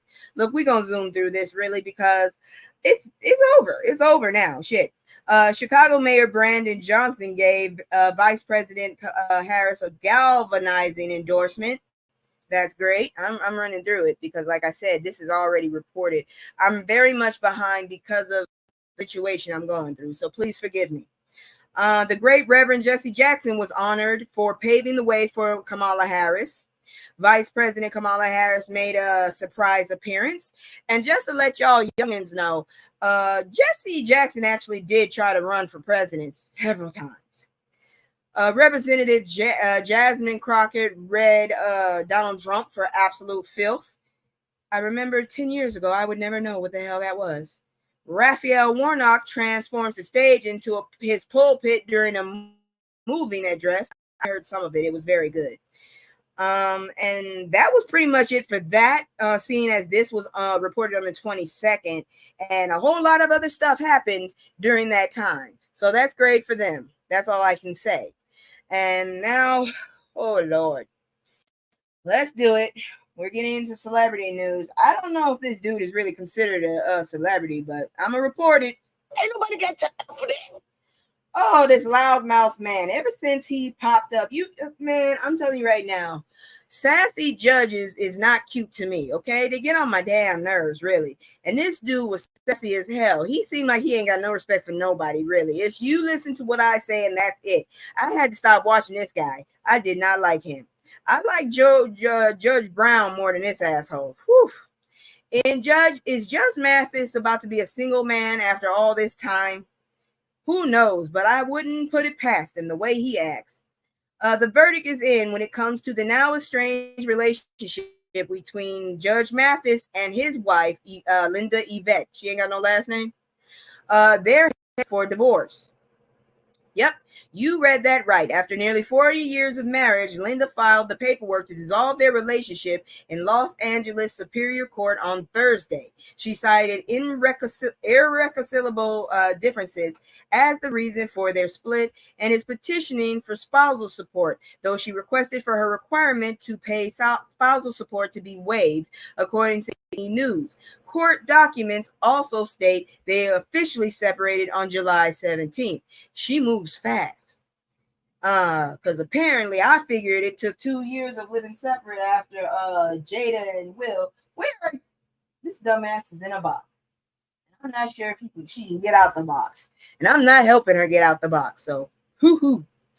Anyways, if this news comes as a shock to you, that's understandable, as a famous TV judge has been consistently outspoken about his love for his wife over the years. Most recently, when Judge Mathis legally, Gregory Ellis Mathis Sr., that's too damn long, received his star on the Hollywood Walk of Fame in May 2022, he thanked his wife and family for the support they've given him over the years. After coming out of the streets in Detroit, Linda allowed me to work 15 hours a day, 5-6 days a week. So it's support that allowed me to pursue the success you see.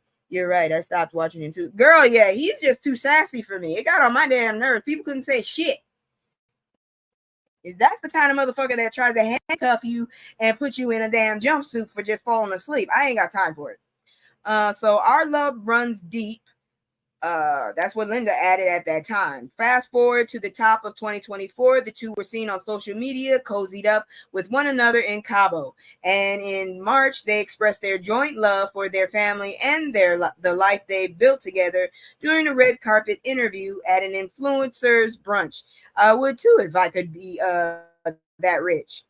We're a whole family, a wholesome family. We all have our flaws, but we don't fight. Never have. That's a red flag. However, there have been unsubstantiated rumors and speculation that the beloved judge allegedly stepped out on his marriage at some point over the years. I wouldn't put it past him. That dude is sassy. I wouldn't put it past him. And I'm not saying he would go sleep with a dude. I'm saying that jackass just seems like he's full of himself. Linda and Judge Mathis tied the knot back in 1985 and are parents to 4 children: Jade, Kamara, Greg Jr., and Amir. How the hell did you go from Jade to Amir?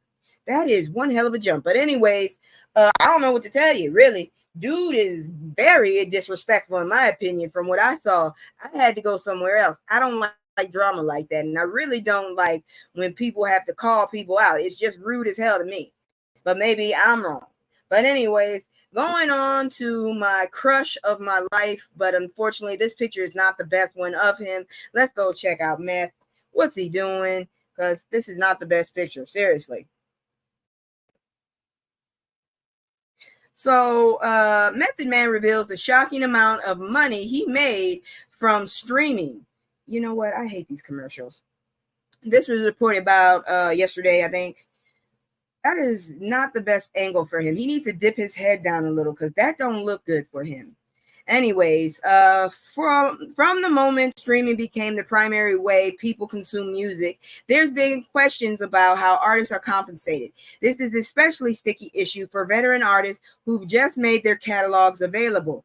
I'm telling you right now, I stream his music. During a recent interview with Wale Ogunle, I'm not saying it again, head of sports and entertainment at UBS, if you hear plastic, it's that dumbass ninja, which is available on Hot 97 YouTube channel. Clifford Method Man Smith. Every time I talk, they start doing that shit. They doing it on purpose. Explained why he's not happy about the way streaming royalties work. The Wu-Tang Clan member feels that it took the industry too long to adjust to streaming. And for this rap legend, streaming definitely hasn't delivered new revenue. Matt went on to explain why he's a little wary of AI singling out Drake's tailor-made freestyle featuring AI versions of Tupac and Snoop Dogg. I'm still trying to figure out AI, but I have seen some things that have made me raise an eyebrow. The Drake diss with the Tupac and Snoop, the fake Kendrick, it's a lot to it. The Power Book 2 Ghost Star said, never watched any of those things. I just don't like drama.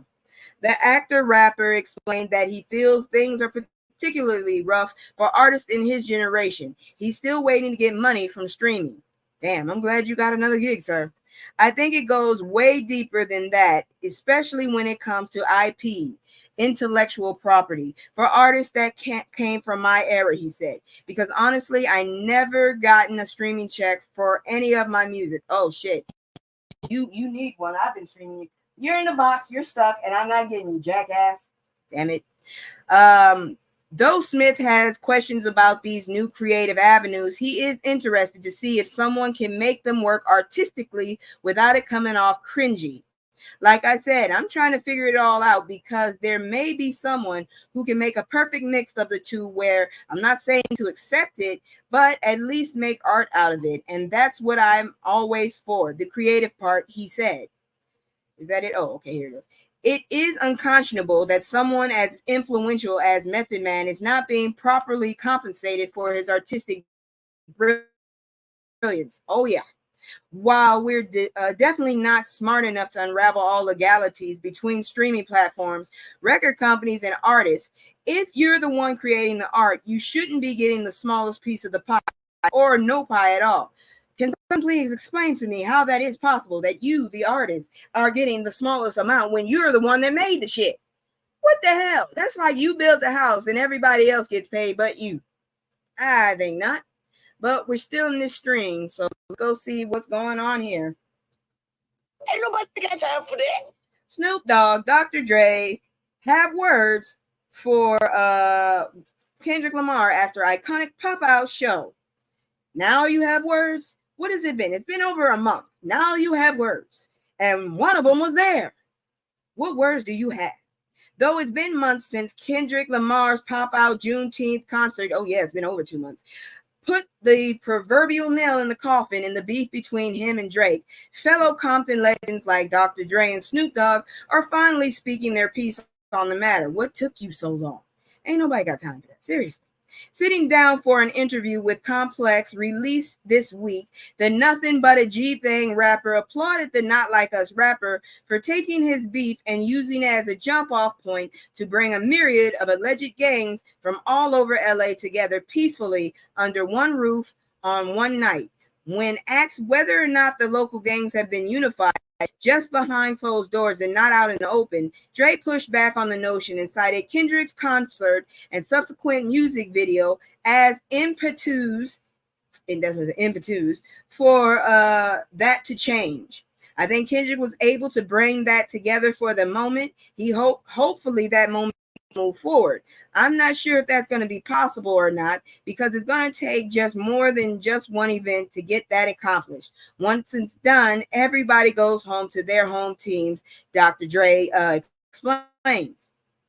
On the other hand, Snoop felt a bit more optimistic about it and praised Kendrick for taking something as violent like rap beef and flipping it on its head to instead promote unity for groups of people who have historically not been able to be peaceful with each other. Exactly, Dre was there. I personally am going to go ahead and side with Snoop. I want to be optimistic about this. Dre, you kiss my ass because you make more money than all of us. So you can go take a long glass of shut the fuck up and let's keep hope alive. Shit. A lot of neighborhoods have been uniting behind closed doors, but what Kendrick did was united the whole city based off of him being a king, taking this violent situation, which is a rap beef, and creating peace and giving the homie an opportunity to come on stage, to engage in his video, to be part of his movement, and also like he moved. It would really be nice if he had done that a little earlier. Maybe Nipsey Hussle would still be there, and that other dude with the PB name. I don't know him because I never listened to him, but I heard about his death and it was horrible. Because if you're going to move with Kendrick, you got to move like Kendrick. He's about peace. He's about love. He ain't from no gang. He's from a city full of gangs, and he unites cities. So that's what this is about. Yeah, I'm from a city that does that too. It's ridiculous. It really is. Additionally, the kin effect of unity seems to still be an overarching theme in the city of LA, as evidenced by fellow Compton-bred rapper YG's Peace Walk that took place last weekend and effectively ended a years-long beef between rival gangs in the city. That's damn good. Jeez. Any more about that? I hate when they cut this thing off. When it's good news, they cut it off short. When it's news that you don't want to have nothing to do with, that's when it's long and you don't know when that shit will ever end. But anyways, everybody, we about to talk about the panorama. Let's get ready. Oh boy, health time. Long COVID looks different in children and teens. Do you know the key symptoms? Oh, Lord, it's affecting about 20% of kids. August 23rd was when this was reported. So if you have kids or you know someone with kids, let them know about this. As we continue to learn about COVID, viral infection impacts people differently based on age, during, and long after. Children aren't just more vulnerable. Certain versions of the infection, like long-haul COVID, when symptoms of COVID linger for up to 3 months or longer after infection, also present differently in children and adolescents than in other age groups. According to a study published Wednesday in JAMA, symptoms of long COVID differ based on age, specifically in children, especially in children. To conduct the study, researchers surveyed the parents of guardians of over 5,000 U.S.-based children, some with a history of COVID and others without, about any lingering health issues their children developed during the height of the panorama. They examined the data they received to determine which symptoms are linked to COVID infections. Among children ages 6 to 11, the researchers identified 10 symptoms associated with long cold, trouble with memory, focused back or neck pain, stomach pain, headaches, itchy skin or rash, trouble sleeping, nausea or vomiting, lightheadedness or dizziness, phobias, and even refusing to go to school. Really? That one? Okay.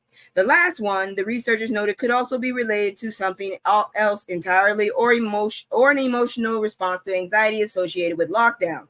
Or it could be those little badasses just don't want to go to school. Researchers were able to isolate 8 symptoms in the adolescents aged 12 to 17. Change or loss of smell or taste, body, muscle, or joint pain, daytime sleepiness or low energy, fatigue after walking, back or neck pain, with memory or focus, headaches, lightheadedness, or dizziness. Notice the unwilling to go to school was not there. However, identifying these symptoms alone isn't enough to officially diagnose long COVID in children. Researchers told Time magazine that more research is needed to confirm the findings. However, for purposes of study, the researchers used those symptoms to estimate which children likely had long COVID. They surmised that roughly 20% of younger children and 14% of adolescents who had COVID now have long COVID. Kids infected before the Omicron wave were especially likely to fall into the long COVID category. Even if physicians accurately diagnose cases of long COVID in children, there's still no guarantee they would receive adequate care. Presently, there is no known test or treatment for long COVID. Good grief.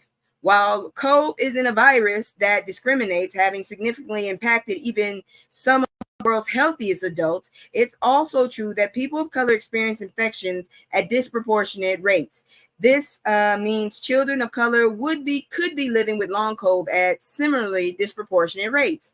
Researchers hope this study will help parents, guardians, and physicians better recognize COVID's lasting impacts. This is a public health crisis for children, lead study author Dr. Rachel Gross told NBC News. Experience of chronic illness often affect them as they grow, and it impacts the health of the adults they are to become. That's sad, but at least they're noticing this shit and doing something, I hope, about it. Because, I mean, if this shit is still messing with us. Look, I got 2 more stories on this shit, so let's check out.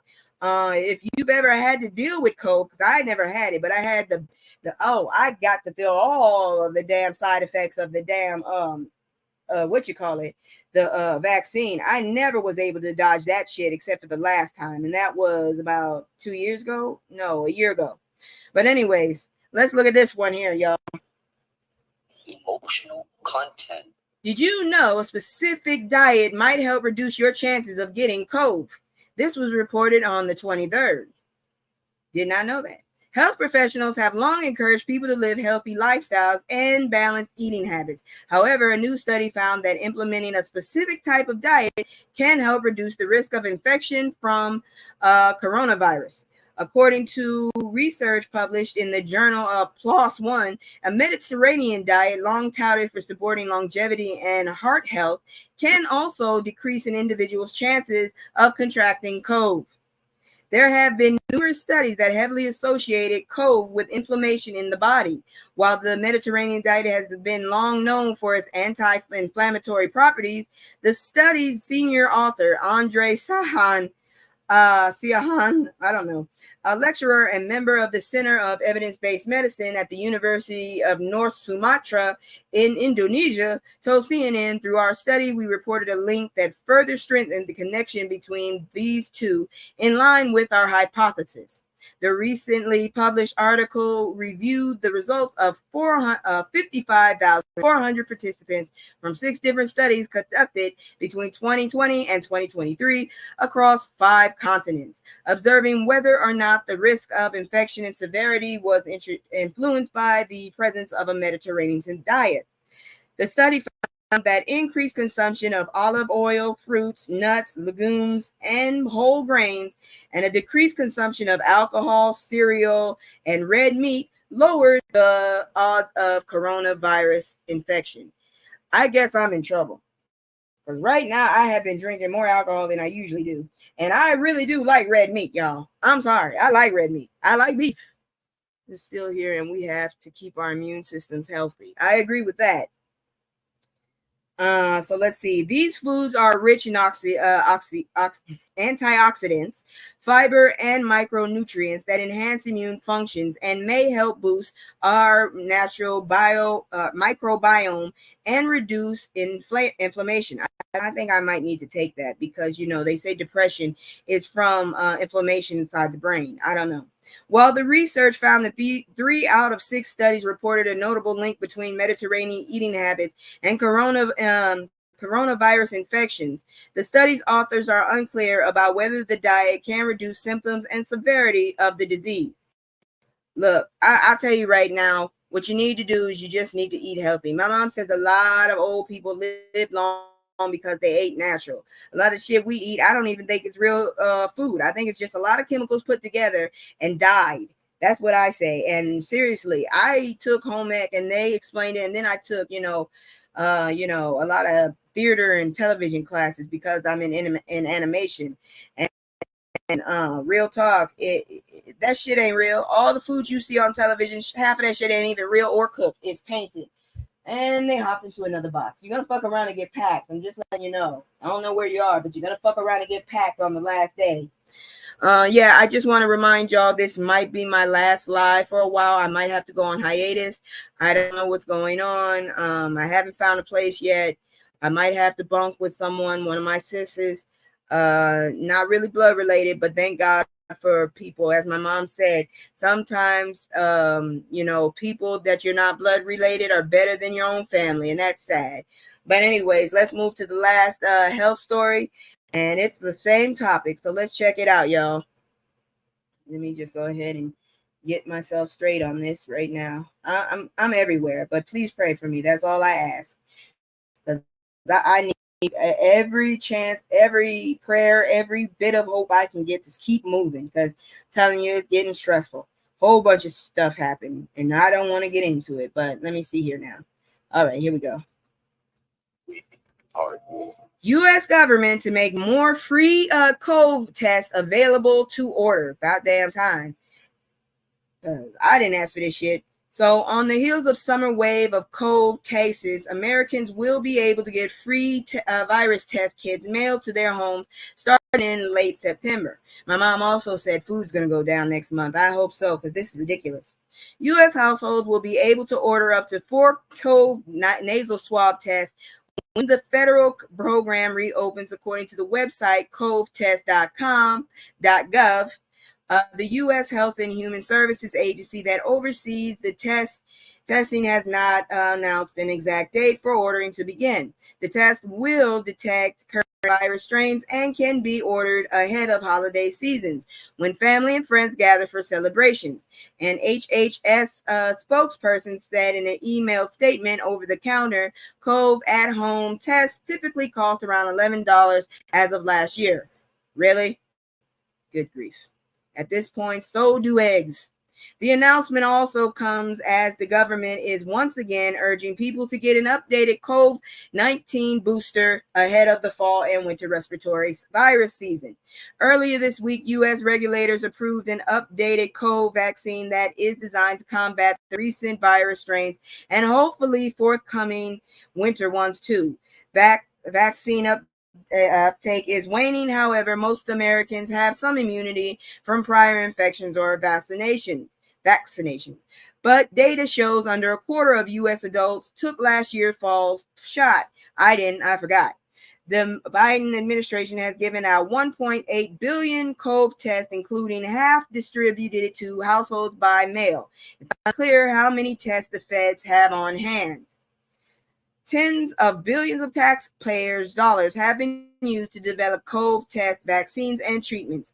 Although unaliving and serious infections have dropped dramatically since COVID started its U.S. spread in 2020, hospitalization have started to slightly creep up in recent weeks. In total, more than 1 million Americans have unalived from the virus. And that's what it is with that. So please do take care of yourself. Make sure that you get vaccinated if you feel you need to. For me, I actively separate and isolate on a regular basis, but it's not because I want to. It's because these people are batshit crazy on the road, and I'm always broke. My mom says you shouldn't travel around broke. It's kind of rude. But anyways, let's check this weird shit here. Oh, before I begin, let me play for the last time a commercial, and then we'll look on into what's going on in news, because for some reason people can't seem to hold on to animals that shouldn't be in cities. I'm just saying. Let's look at this video. Whoops. Me and the fam. It's just me and the fam. It's just me and the fam. Yeah, yeah. It's just me and the fam. See my little Tay, that's my girl, that's my mascot. No one's go for hours and some hours till we pass out. Stay inside the house, turned up with the racks out. Stay inside the house, turned. All right, y'all, give me just a second. All right, there it is. All right, y'all, look at this crazy stuff right here. I don't know what it is, but people can't seem to hold on to exotic animals in city limits. I don't get it. So, emu found wandering loose in Virginia City. An emu. Do y'all know what an emu is? An emu looks like a shorter version of a goddamn ostrich, okay? It's a big ass bird with big ass eyes that ain't got no business being in that city. That's all I gotta say. So police in Roanoke, of course, Virginia, shared a photo of an emu found running loose through the city. They're also very fast. That motherfucker probably was drag racing. The Roanoke Police Department posted a photo to Facebook showing the flightless Australian bird standing next to a fence separating it from a resident's backyard. Is this your emu? The post said. Please call dispatch non-emergency to come to collect your friend. Police later updated the post to say the owner of the emu had been identified. No further details were offered.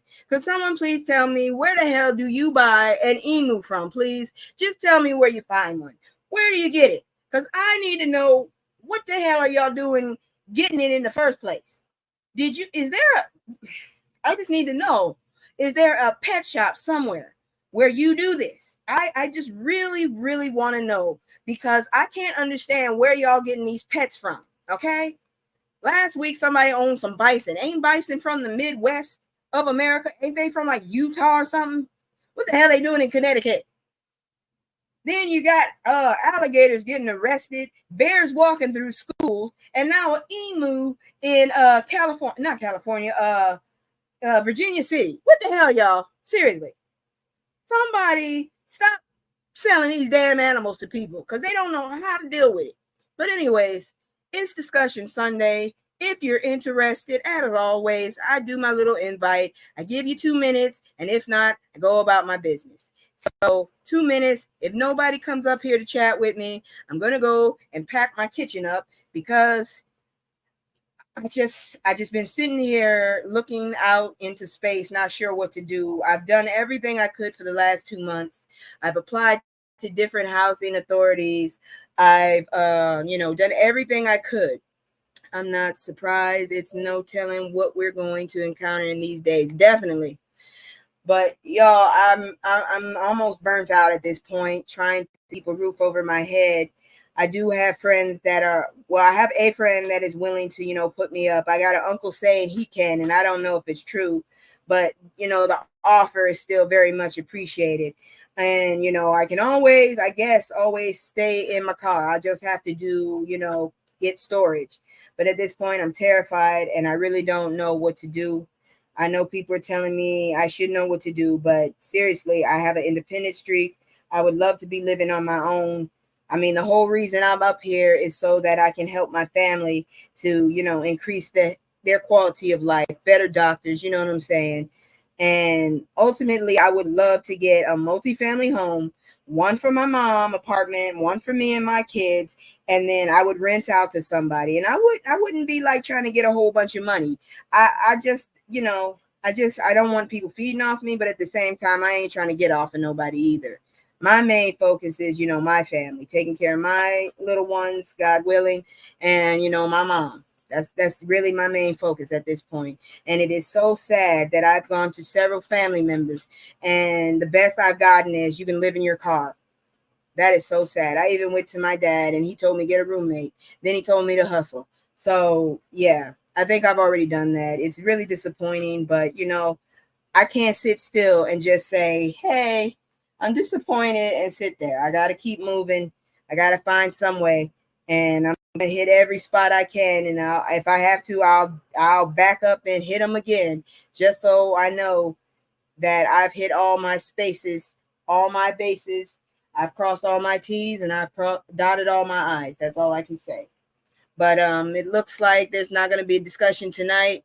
But I do thank you all. If you're in the replay gang, I do ask you. I am thinking about if I'm more stable, but if I'm not, I'll try it later. And while I might not be online, in the quotes or in the community, drop me some videos you'd like me to react to. It won't be 3D. I'll be going to the animated one, the I Got Smoke.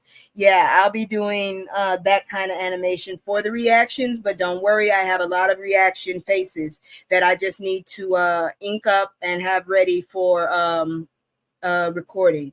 So like I said, if you're interested in me doing reaction videos, they can be funny reactions, they can be cringe, for real, I'll match it to what I really am looking like, and I'll do it like that.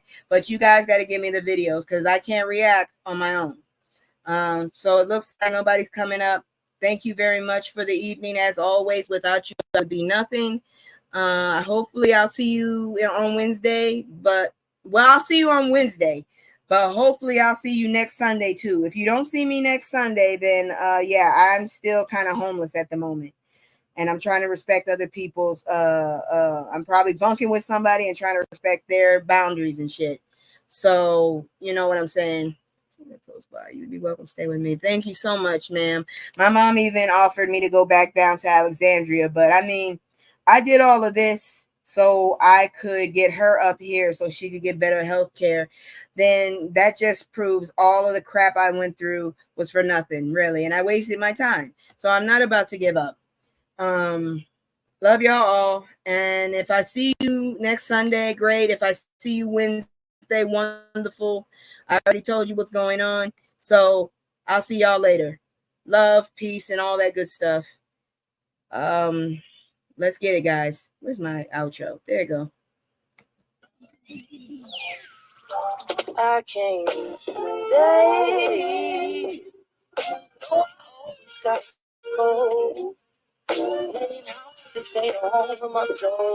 All you know, I can't stay. No, I always got to go. Playing house, this ain't a home for my soul. All you know.